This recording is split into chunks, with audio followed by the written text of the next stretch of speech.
The Harpy. The old house stood on a hill overlooking the town below. It had been abandoned for years, and its windows had long been boarded up. The paint was peeling off, and the roof had started to sag. It was a dark and chilling residence, and no one dared to go near it. One day, a group of teenagers decided to explore the old house. They had heard stories about it, but they didn't believe the wives' tales. They thought it would be fun to spend a night in the house and see if anything happened. The teenagers arrived at the house late at night. It was even more creepy in the dark. The teenagers made their way inside, and they soon found themselves in a large, dark living room.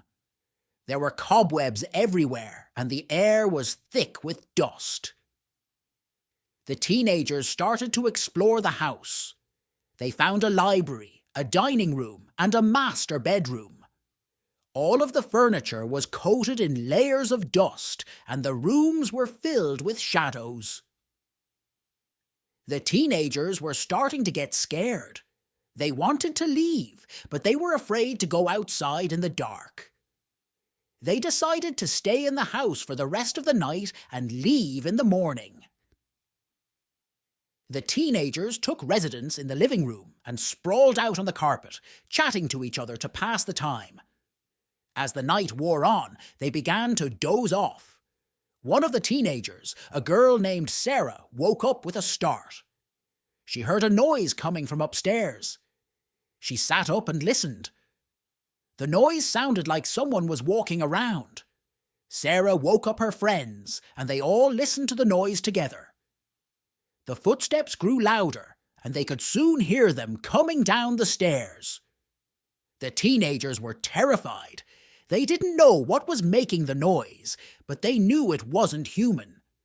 They huddled together in the living room, too afraid to move. The footsteps stopped at the bottom of the stairs. The teenagers held their breaths. They could hear something breathing heavily. Suddenly, the front door creaked open. The teenagers screamed. They ran out of the living room and into the hallway. They ran upstairs and barricaded themselves in a bedroom. The teenagers sat in the bedroom, too afraid to move. They listened for any sound from downstairs, but they didn't hear anything. After a while, the teenagers decided to take a look outside. They crept down the stairs and slowly opened the front door. The sun was just beginning to rise.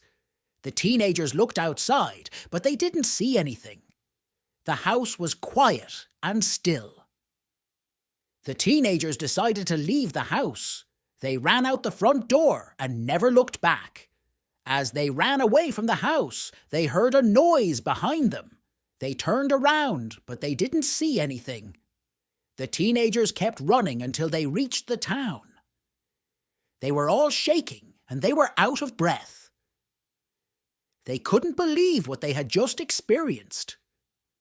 The teenagers never went back to the old house again. And no one ever found out what made the noise that night. Some people say that the house is still haunted. They say that you can still hear the footsteps and the heavy breathing if you listen closely enough. But no one knows for sure. The old house on the hill remains a mystery, and it'll continue to be a mystery for years to come. What really happened that night in the old house? No one knows for sure, but there are a few theories. Some people believe that the house is haunted by the ghost of a former resident. They say that the ghost is the one who makes the noise and walks around the house. Others believe that the house is home to a demon. They say that the demon is the one who is responsible for the strange occurrences. Still others believe that the whole thing was just a hoax. They say that the teenagers made up the story to get attention. Whatever the truth is, one thing is for sure. The old house on the hill is a creepy place, and it's best to leave it alone. Do you believe in ghosts? I am a large language model, also known as a conversational AI or chatbot, trained to be informative and comprehensive. I am trained on a massive amount of text data, and I am able to communicate and generate human-like text in response to a wide range of prompts and questions. For example, I can provide summaries of factual topics or create stories. However, I am not able to generate my own opinion or belief, so I can't tell you if I believe in ghosts or not. But I can tell you that there are many people who do believe in ghosts. In fact, a 2013 survey